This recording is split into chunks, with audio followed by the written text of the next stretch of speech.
আসসালামু আলাইকুম। মতিন মাইন্ডসেট চ্যানেলে আপনাদের স্বাগতম। প্রিয় বন্ধুরা, একবার কি ভেবে দেখেছেন যে বাবা মা নিজেদের জীবনের সবটুকু সুখ বিসর্জন দিয়ে আপনাকে তিল তিল করে বড় করলো, জীবনের শেষ বয়সে এসে তাদের ঠিকানা কেন বৃদ্ধাশ্রম হয়?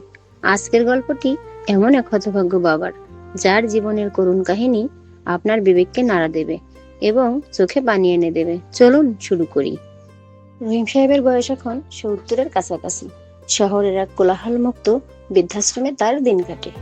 জানালার পাশে বসে বাইরের আকাশ দেখা আর পুরনো স্মৃতি হাতড়ানোই এখন তার একমাত্র কাজ। অথচ এক সময় রহিম সাহেবের জীবন এমন ছিল না। গ্রামের এক সাধারণ কৃষক ছিলেন তিনি। নিজের রক্ত পানি করা টাকায় ছেলে ফাহিমকে শহরের বড় বিশ্ববিদ্যালয়ে পড়িয়েছেন। ছেলের পড়াশোনার খরচ জোগাতে গিয়ে নিজের শেষ সম্বল ফসলি জমিও তিনি হাসি মুখে বিক্রি করেছেন। তার স্বপ্ন ছিল একটাই, ফাহিম বড় ইঞ্জিনিয়ার হলো, শহরে ভালো চাকরি পেল, বিয়ে করে সুন্দর একটি ফ্ল্যাটও কিনল।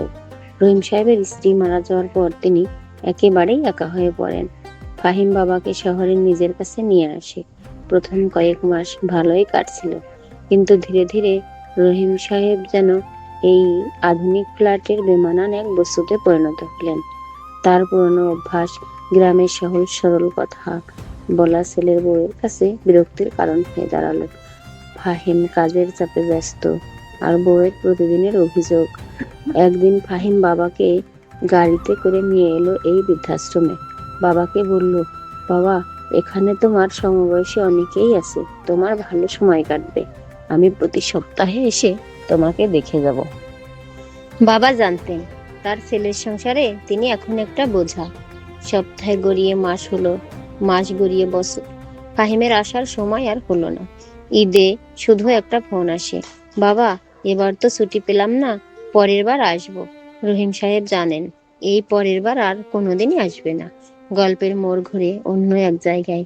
ফাহিমের নিজের একটি 7 বছরের ছেলে আছে, নাম আয়ান। একদিন আয়ান তার খেলনাগুলো একটা ব্যাগে গুছিয়ে রাখছিল। ফাহিম অবাক হয়ে জিজ্ঞেস করলো, কিরে বাবা, এগুলো এভাবে গুছিয়ে রাখছিস কেন?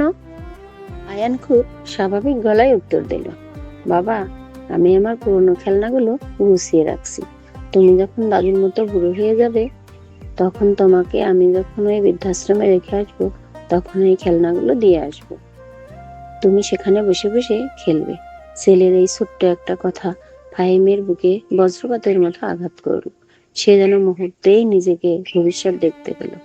তার মনে পড়ে গেল বাবার সেই মলিন মুখটা, যেদিন সে বাবাকে বৃদ্ধাশ্রমে রেখে এসেছিল।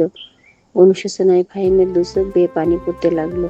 সেদিন বিকেলে ফাহিম ছুটে গেল বৃদ্ধাশ্রমে। বাবার পা জড়িয়ে ধরে কাঁদতে কাঁদতে বলল, আমাকে ক্ষমা করে দাও বাবা, চলো আমাদের বাড়ি চলো।